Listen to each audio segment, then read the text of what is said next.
یہ جو 3 دن میں 11 دن میں قرآن پاک کی بے ادبی کر رہے ہیں، یہ گنڈے نظر نہیں آ رہے؟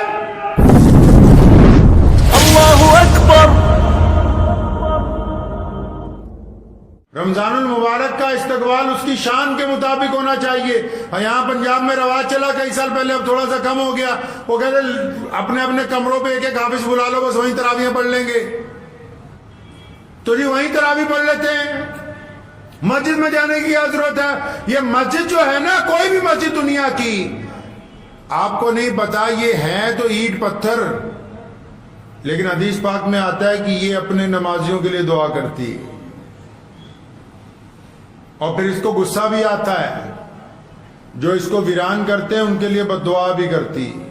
پڑھ لیجئے بخاری شریف کی حدیث، دعا بھی کرتی ہے بد دعا بھی کرتی ہے۔ اس لیے اپنی مسجد کو آباد کر لیں، اور وہ لوگ بھی سنیں جن کو شوق ہے 3 دن میں قرآن سن لینا ہے، 11 دن میں سن لینا ہے۔ قرآن پاک کی جو نعوذ باللہ لائیو بے ادبی شروع کی ہے اب ان مسلمانوں نے، چپ ہیں، چنگے چنگے مولوی چپ ہے۔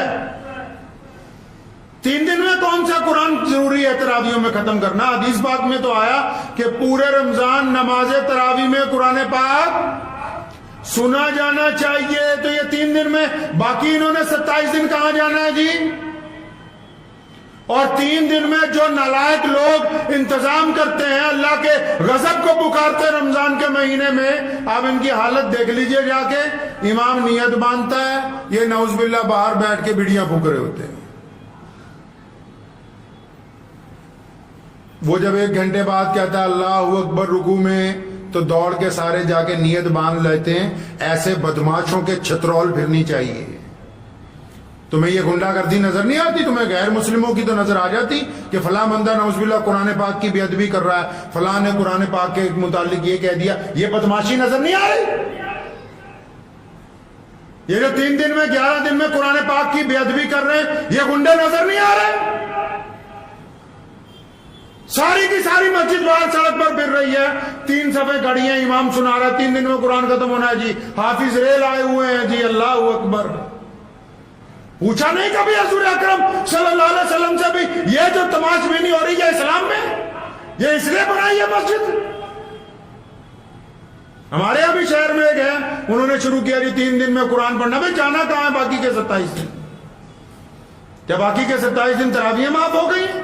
اور یہ 3 دن کا قرآن ہے کہ بعد میں پیچھے کھڑے ہو کے تم بدماشی کرتے رہو، رک کو اقصا کے نیت باندھ لو۔ پھر یہ پوچھتے ہیں کہ مصیبت کیوں آئی؟ قرآن پاک کے ساتھ نعوذ باللہ گستاخی کر کے پھر جا کے پیر جی کو پوچھیں گے جی پیر جی گھر میں بڑی پریشانی ہے، کیوں آئی؟ تو کر کیا رہا ہے یہاں رمضان میں؟ پھر یہ جا کے بڑے بڑے بزرگوں کو جا کے کہتا ہے جی سر پہ ہاتھ رکھ دو ہمارے، وہ تو 200 سر پہ ہاتھ رکھوا لے جو نعوذ باللہ اللہ کے قرآن کی بے ادبی کرتا ہو۔ وہ جس نے اللہ سے دشمنی مول لے لی رمضان المبارک کے مقدس مہینے میں، وہ چاہتا ہے کہ میرے سر پہ ہاتھ کوئی مولوی رکھ دے، اس کا بیڑا پار ہو جائے۔ اسلام میں ایسے بیڑے پار نہیں ہوتے۔ رمضان کو اگر گزارنا ہوگا تو صرف اور صرف محمد الرسول اللہ صلی اللہ علیہ وسلم کے طریقے سے گزارنا ہوگا۔ کسی کا نیا ایجاد کیا ہوا طریقہ اللہ تعالیٰ کے حضور قابل قبول نہیں ہوگا۔ کان کھول کے سن لیں وہ لوگ جو چاہتے ہیں کہ رمضان کو ہم اپنے طریقے سے گزاریں گے، نہیں۔ رسول اللہ کا حکم ہے کہ نماز میں آخری پہر میں رات کے نماز پڑھو، جو تراویح کی نمازیں ہیں۔ رسول اللہ کا حکم ہے جماعت سے نماز پڑھیں۔ رسول اللہ کا حکم ہے روزہ دار روزہ رکھیں تو پھر اس کے بعد جھوٹ نہ بولے۔ رسول اللہ کا حکم ہے کہ روزہ دار روزے کو پھاڑے نہیں، مطلب اپنی کام سے کوئی ایسا کام نہ کرے جس سے روزہ ٹوٹ جائے۔ وہ کھانا پینا نہیں ہے، وہ نعوذ باللہ گالی دینا ہے، وہ گندگی کے ارادے کرنا ہے، وہ کسی کے ساتھ نعوذ باللہ زنا کا ارادہ کرنا ہے، بے ایمانی کا ارادہ کرنا ہے، کسی کے ساتھ ٹھگی کا ارادہ کرنا ہے۔